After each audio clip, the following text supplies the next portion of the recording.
तो 19वीं सदी में सबसे पहला संघर्ष 1812 ईस्वी में चांडालों द्वारा शुरू किया गया था, नमोसूद्र के नाम से, जो आजकल बांग्लादेश का हिस्सा है, पश्चिम बंगाल होता है। उसके बाद फूले का संघर्ष है, छत्रपति साहू जी महाराज का संघर्ष है। अब बाबा साहब के संघर्षों के परिणाम स्वरूप तो संविधान आया। तो संविधान संघर्षों के परिणाम स्वरूप एक समझौता है, और इसीलिए उस समझौते पर सारे लोगों ने दस्तखत किए हैं, चाहे श्यामा प्रसाद मुखर्जी हो, चाहे बाबा साहब अंबेडकर हो, चाहे राजेंद्र प्रसाद हो, चाहे अन्य बहुत सारे धड़ों के लोग थे। समझौता ताकतों के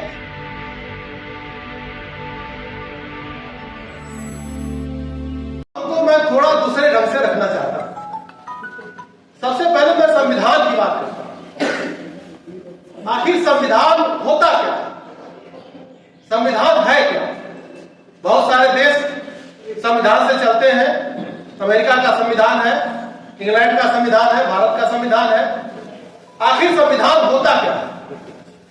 सारे बुद्धिजीवी साथी हैं यहाँ पर, तमाम विद्वानों ने संविधान की परिभाषा दी है, और ग्रेजुएट में, पॉलिटिकल साइंस में या नागरिक शास्त्र में संविधान की परिभाषा पढ़ाई जाती है मोटे तौर पे, जिससे शासन व्यवस्था चलाई जाती है, उसको संविधान कहते हैं। और शासक और शासित के बीच में जो संबंध होगा उसको निर्धारित किया जाता है संविधान में। लेकिन पूरी दुनिया के जब संविधान को आप देखेंगे और भारत के संविधान को, तो संविधान कोई ऐसा लिखित दस्तावेज नहीं है जो शून्य में पैदा हो, या कोई कुछ लोग बैठे और लिख दिए। चाहे मैग्ना कार्टा रहा हो, जहां से संविधान की शुरुआत मानी जाती है, चाहे अमेरिका का संविधान रहा हो जो सबसे पहला लिखित संविधान है, चाहे इंग्लैंड का संविधान है जिसको अलिखित संविधान माना जाता है, और चाहे भारत का संविधान हो। ये सारे संविधान संघर्षों के बाद एक समझौते के रूप में लिखे गए। चाहे मैग्ना कार्टा जब लिखा गया तो संघर्षों के बाद एक समझौता हुआ, उसको उसमें लिखा गया। अमेरिकी ग्रेजुएट के बाद अमेरिका का संविधान लिखा गया, और भारत में जो संविधान लिखा गया, इसके पीछे भी लगभग 200 वर्षों का, 150 वर्षों का संघर्ष था। और वो संघर्ष मूल रूप से किनके बीच था? अंग्रेज अपनी सत्ता स्थापित करना चाहते थे, दलित समाज यहां का था जो अछूत कहा जाता था, अंग्रेजों के द्वारा दी गई शिक्षा से थोड़ा जागरूक हो गया था, उसके महापुरुष भी सत्ता में भागीदारी चाहते थे, और अंग्रेजी शिक्षा से पढ़े हुए लोग जो ब्राह्मण समुदाय थे, जो द्विज समुदाय था, वो भारतीय शासन व्यवस्था में अपनी भागीदारी चाहता था। जब हम दलितों के संघर्ष की बात करते हैं तो 19वीं सदी में सबसे पहला संघर्ष 1812 ईस्वी में चांडालों द्वारा शुरू किया गया था, नमोसूद्र के नाम से, जो आजकल बांग्लादेश का हिस्सा है, पश्चिम बंगाल होता है। उसके बाद फूले का संघर्ष है, छत्रपति साहू जी महाराज का संघर्ष है। अब बाबा साहब के संघर्षों के परिणाम स्वरूप तो संविधान आया। तो संविधान संघर्षों के परिणाम स्वरूप एक समझौता है, और इसीलिए उस समझौते पर सारे लोगों ने दस्तखत किए हैं, चाहे श्यामा प्रसाद मुखर्जी हो, चाहे बाबा साहब अंबेडकर हो, चाहे राजेंद्र प्रसाद हो, चाहे अन्य बहुत सारे धड़ों के लोग थे। समझौता ताकतों के बीच होता है, ग्रुपों के बीच होता है, समूहों के बीच होता है।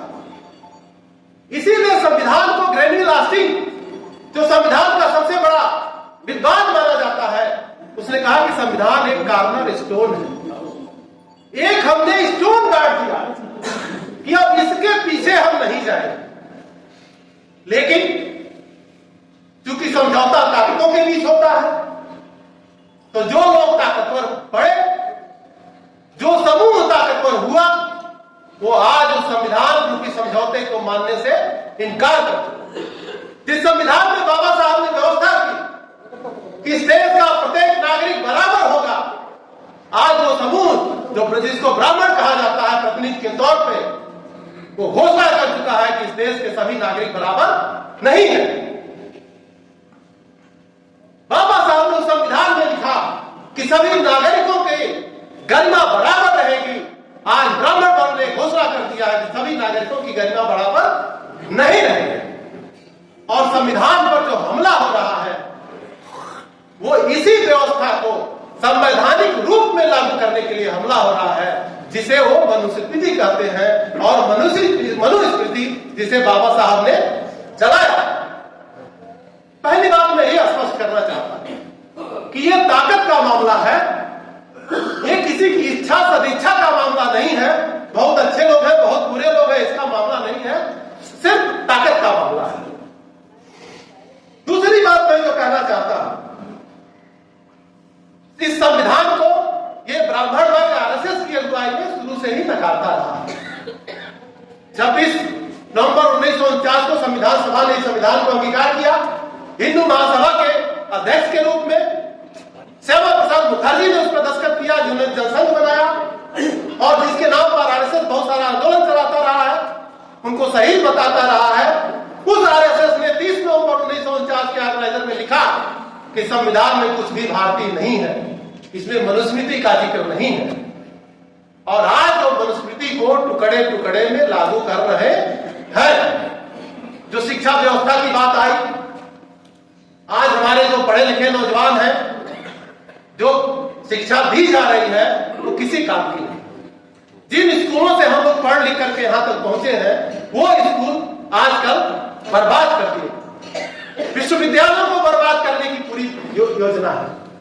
जो हमारे इंस्टीट्यूशंस हैं, अभी आप लोगों ने देखा होगा, LIC जो पैसा इकट्ठा करती है, उसको विभिन्न संस्थाओं में लगाती है। अभी रवीश कुमार ने कल एक किया था, जिसमें 90% रुपया LIC का अंबानी और अडानी के उसमें लगा। स्वतंत्र तरीके से ये संस्थान नहीं काम कर रहे हैं।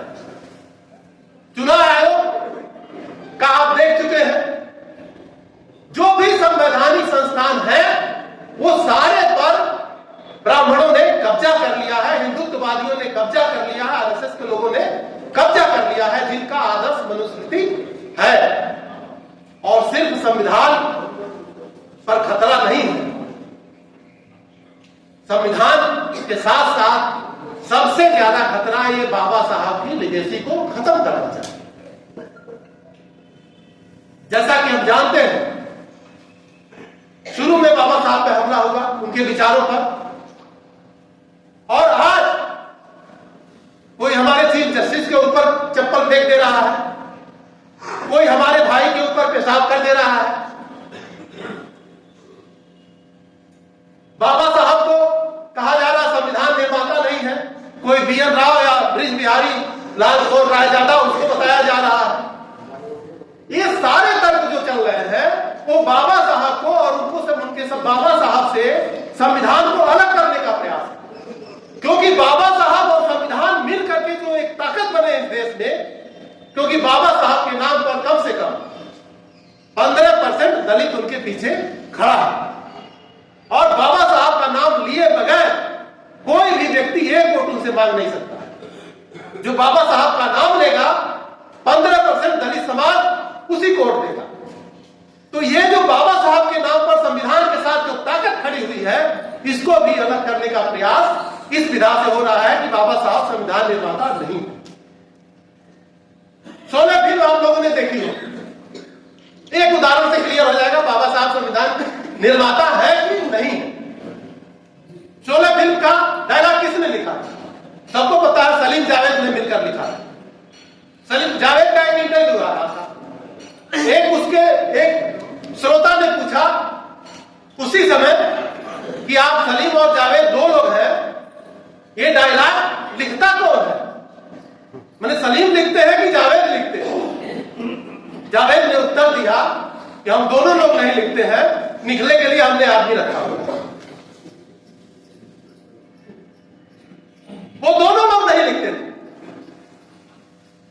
तो संविधान लिखने का मतलब क्या यह है कि हैंड राइटिंग में लिखा है उसका हो गया, या यह है कि जो उसका सहयोग कर रहा था, जो संविधान सभा का मेंबर भी नहीं था, जिसके पास लॉ की डिग्री भी नहीं है, जो एक आईसीएस अधिकारी रहा है, जो तमाम जो संविधान में प्रावधान है, जो फेडरेशन और संघ का जो रिश्ता होगा उस पर खिलाफ था, वो बाबा साहब के विचारों पर सहमत नहीं था, बहुत सारी चीजों पर सहमत नहीं था, तो वो संविधान का लेखक हो गया, संविधान का निर्माता हो गया, सिर्फ ब्राह्मण होने के नाते। तो इसलिए बाबा साहब ने संविधान लिखा, संविधान बनाया, क्योंकि उसमें उनका श्रम लगा, उसमें उनकी बुद्धिमत्ता लगी, उसमें उन्होंने जीवन खपाया। और जिस संघर्ष की बात मैंने शुरू में किया था, उस संघर्ष को बाबा साहब ने संविधान में अकेले लड़ा। आप लोगों को पता होगा कि मुस्लिमों के आरक्षण को संविधान सभा ने नहीं स्वीकार किया, सिखों के आरक्षण को संविधान सभा ने नहीं स्वीकार किया, एससी एसटी पर भी सरदार पटेल को लगाया गया कि बाबा साहब को मनाओ। और बहुत सारे लोगों ने भाषण दिया कि जिस तरह से मुसलमानों ने आरक्षण को छोड़ करके मुख्य धारा में शामिल हो गए, जिस तरह से सिख आरक्षण को छोड़कर मुख्य धारा में शामिल हो गए, दलित भाइयों से अनुरोध है कि वो भी आरक्षण को छोड़ दें, बाबा साहब से अनुरोध है कि वो भी आरक्षण को छोड़ दें और मुख्य धारा में शामिल हो जाए। बाबा साहब ने पटेल की बात नहीं सुनी और उन्होंने कहा मैं संविधान सभा में सिर्फ इसलिए आया था कि अपने भाइयों के राजनीतिक अधिकारों की रक्षा कर सके, ये इस्तीफा नहीं थी। तब सरदार पटेल माने संविधान में जो प्रावधान हमारे लिए किए गए हैं वो बाबा साहब के संघर्षों के माध्यम से किए गए, इसलिए बाबा साहब का हम बाबा साहब को उनके संविधान से अलग करने नहीं देंगे। दूसरी बात, कोलंबिया विश्वविद्यालय ने 1952 में एलएलडी की उपाधि बाबा साहब को दिया, डॉक्टर ऑफ लॉज। किस काम के लिए दिया? भारत के संविधान के मुख्य शिल्पकार के रूप में कोलंबिया विश्वविद्यालय ने बाबा साहब को एलएलडी की उपाधि, बिना कोई उपाधि दी है क्या? राजादा जो सुंदर सुंदर राइटिंग में लिखा है, ये चीजें स्कूलों में बताई जा रही हैं कि राजादा बनाया लिखा है, बीएन राव लिखा है प्राइमरी स्कूलों में। जो ब्राह्मण अधिकारी है, जो सवर्ण अधिकारी हो, बच्चों से पूछ रहे हैं, बता रहे हैं, इस तरह की साजिशें चल रही। तो कोलंबिया विश्वविद्यालय ने एक्सेप्ट किया, संविधान सभा के सारे लोगों ने एक्सेप्ट किया, और जो मूल्य संविधान सभा में आए कार्नर स्टोन के रूप में, कार्नर स्टोन जहां से हम शुरू करेंगे, मंजिल के रूप में नहीं, वो बाबा साहब के थे। वहां से हमारी पार्टी को आगे बढ़ना था और हमें मंजिल को प्राप्त करना था। वो अलग बात है, कहीं तक हम वहां नहीं पहुंचे। दूसरी बात मैं कहना चाहूंगा, यही बात करके खत्म करूंगा, भोजन के बीच में ज्यादा अड़चन नहीं करूंगा। अभी यह कहा गया कि शिक्षित बनो, संगठित रहो और संघर्ष करो। राजा साहब ने कहा कि हम लोग शिक्षित भी बन गए हैं और संगठित भी हो गए हैं, बहुत सारे संगठन है, संघर्ष करना बाकी है। मेरा ऑब्जर्वेशन थोड़ा उल्टा है। दलित समाज संघर्ष कर रहा है, आदिवासी समाज भी संघर्ष कर रहा है, मुस्लिम भी संघर्ष कर रहा है, किसान संघर्ष किया, 700 लोग मारे गए, सीएए में मुसलमानों ने संघर्ष किया, कितने 100 लोग मारे गए। दलित समाज ने 2 अप्रैल 1918 को संघर्ष किया, 10-12 नौजवान लड़के हमारे शहीद हुए। मेरा मानना यह है कि दलित समाज संघर्ष कर रहा है। जो लोग नौकरी कर रहे हैं वो नौकरी में संघर्ष कर रहे हैं, उनका सीआर खराब किया जा रहा है, उनको प्रमोशन नहीं दिया जा रहा है। जो लोग फैक्ट्री में काम करते हैं वहां संघर्ष कर रहे हैं, उनको वेतन नहीं मिल रहा है। जो लोग पढ़ लिख रहे हैं, बेरोजगार है, वहां संघर्ष कर रहे हैं। संघर्ष तो हम कर रहे हैं, निश्चित रूप से कर रहे हैं, लेकिन हम ना पढ़ रहे हैं, ना पढ़े हैं, और ना संगठन बनाए हैं, ना संगठित। ये दोनों बातें मानने को मैं तैयार नहीं।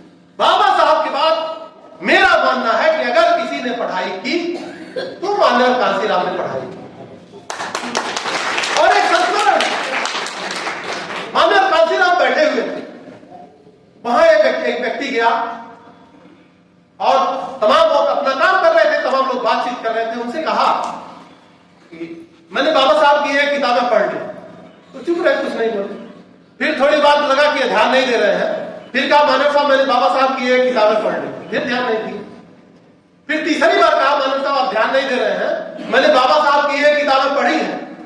तो उन्होंने कहा अरे भाई तुम लोग सुन क्या रहे हो, अरे इनको बैठाओ, मैं तो एक किताब पढ़ के पागल हो गया था, ये तो बाबा साहब का सारी किताबें पढ़ लिया, अभी तक पागल नहीं हुए।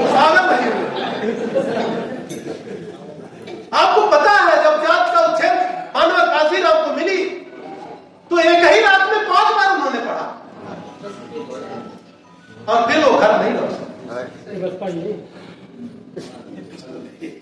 ये पढ़ाई होती है। और बाबा साहब ने क्या नहीं पढ़ा, और बाबा साहब को अगर समझना है तो बाबा साहब ने कुछ किताबें पढ़ने की बात, जिसको उन्होंने पढ़ा था, उन्होंने कहा कम्युनिस्ट घोषणा पत्र सबको पढ़ना चाहिए। उन्होंने कहा सोशल कॉन्ट्रैक्ट जो रूसों का है सबको पढ़ना चाहिए। उन्होंने कहा राइट्स ऑफ मैन जो थॉमस पेन की है सबको पढ़ना चाहिए। उन्होंने कहा कंडीशन ऑफ लेबर उसको सबको पढ़ना चाहिए। 5 किताबें हैं जिन्होंने कहा, जिसको उन्होंने कहा सबको पढ़ना चाहिए। ऑन लिबर्टी जेएस मिल की है। तो बाबा साहब इतना सारा पढ़े तब बाबा साहब बने। मानव साहब बाबा साहब को पूरा पढ़े और समझे तब बने। निश्चित रूप से हमको स्वीकार करना पड़ेगा कि हम न तो पढ़े लिखे हैं और न ही संगठित हैं, ये मेरा दृढ़ विश्वास है। आगे मैं 2 प्रस्ताव करूंगा। एक तो ईवीएम गैर संवैधानिक है जैसा प्राचा साहब ने कहा, और हमें ईवीएम के खिलाफ आंदोलन करना पड़ेगा। और प्राचा साहब की इस बात से भी हम सहमत है कि अब केवल आयोजनों से काम नहीं चलेगा। एक चीज और थोड़ा सा एक लाइन जोड़ दूं कि शिक्षा, संगठन और संघर्ष ये तीनों अलग अलग नहीं। जैसे लोग कहते हैं पहले हम शिक्षित हो जाएं, फिर संगठित हो जाएं, फिर संघर्ष करेंगे। अरे भाई ये तीनों एक ही साथ होता है। बाबा साहब उधर शिक्षित हो रहे थे, उधर संगठित संगठन भी बना रहे थे, संघर्ष भी कर रहे थे। तीनों काम उन्होंने एक साथ किया और तीनों एक ही साथ होगा। और हम लोग क्योंकि बाबा साहब जैसी मेधा नहीं रखते हैं, हम लोग मानव साहब जैसी मेधा हमारे पास नहीं है, योग्यता नहीं है, इसलिए हमको एक काम समूह में करना पड़ेगा।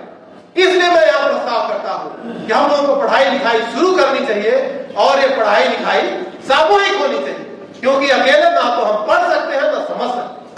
पहला प्रस्ताव ये।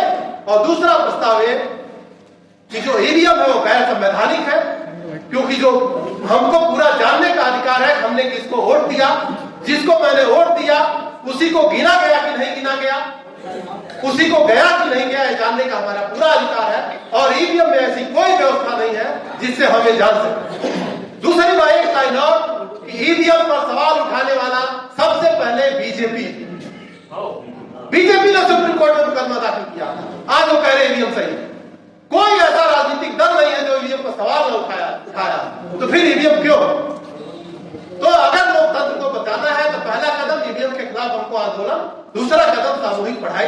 इन्हीं शब्दों के साथ जय हिंद जय भारत। लेकिन जो नया चीज आ गया, न्यू जनरेशन आ गई 90 के बाद आ गया समाजवादी कायम, लोकतंत्रात्मक निरपेक्ष जगह आ गया पंथ निरपेक्ष।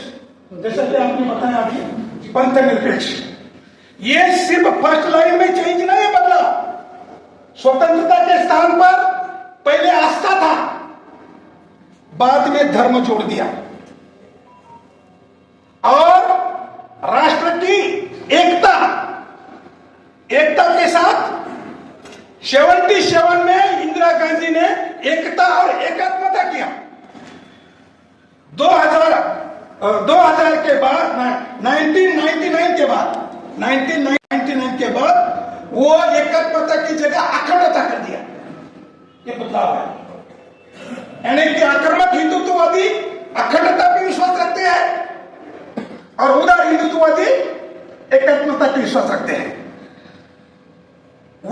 हिंदुत्ववादी सर्वधर्म समभाव में विश्वास रखते हैं और ये पंथ निरपेक्ष वाले आक्रामक हिंदुत्ववादी हिंदुत्व में एकता रखते हैं। पहले हिंदुत्व शब्द खुलेआम इलेक्शन में बोला नहीं जाता था, लेकिन अभी वो बोले जाता है, क्योंकि हिंदुत्व में ही उनकी एकता है। उदारों की भी एकता विविधता में है, और संविधान सभा की एकता मात्र भारतीयों में बंधुता निर्माण करनी, व्यक्ति को व्यक्ति, यानी कि उनका व्यक्ति सेंट्रल पॉइंट है, इनका धर्म सेंट्रल पॉइंट है, दूसरों का पंथ सेंट्रल पॉइंट है। तो 25 साल में ये चेंजेस ये आया है।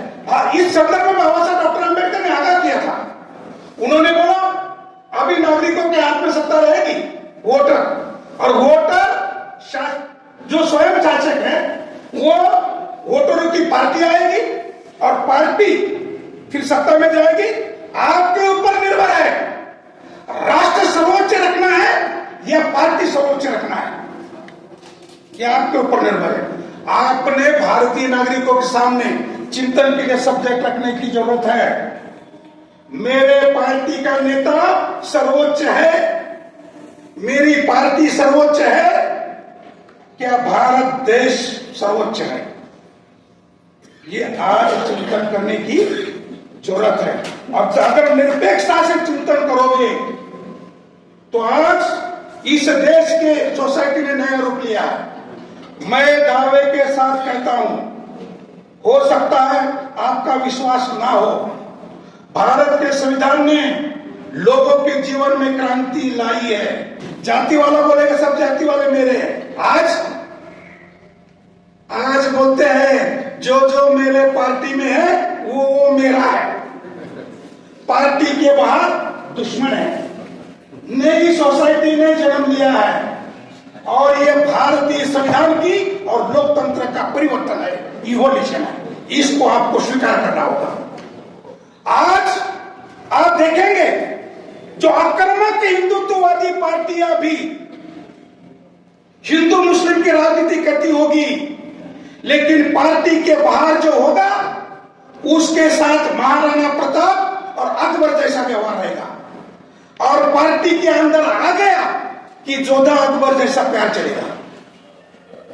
यानी पार्टी में आओगे तो जोधा अकबर, पार्टी के बाहर रहोगे तो महाराणा प्रताप और अकबर। बिल्कुल, यानी कि जो नई डेमोक्रेटिक सोसाइटी है ये तो बन चुकी है, लेकिन पार्टी के अंदर बन चुकी है। समूचे भारतीय समाज में अभी बनाना बाकी है। पार्टी के अंतर्गत तो हो गई सभ्य। और दूसरी बात, हम डेमोक्रेट बनाया, जैसे कि हमारे साथी ने बोला स्वयं शासक बनो। क्या बनाया? स्वयं शासक बनो। बाबा साहब ने कहा था, बहुत ही सिंपल ढंग से कहा था कि आप स्वयं शासक बनो, सत्ता स्वतंत्र और सहजीवन की जीवन शैली अपनाओ, और फिर आप संवैधानिक मार्ग से अपनी सभी समस्या का समाधान करो, और किसी को हीरो मत मानो। अगर किसी को हीरो मानोगे तो आपकी स्वतंत्रता खत्म हो जाएगी।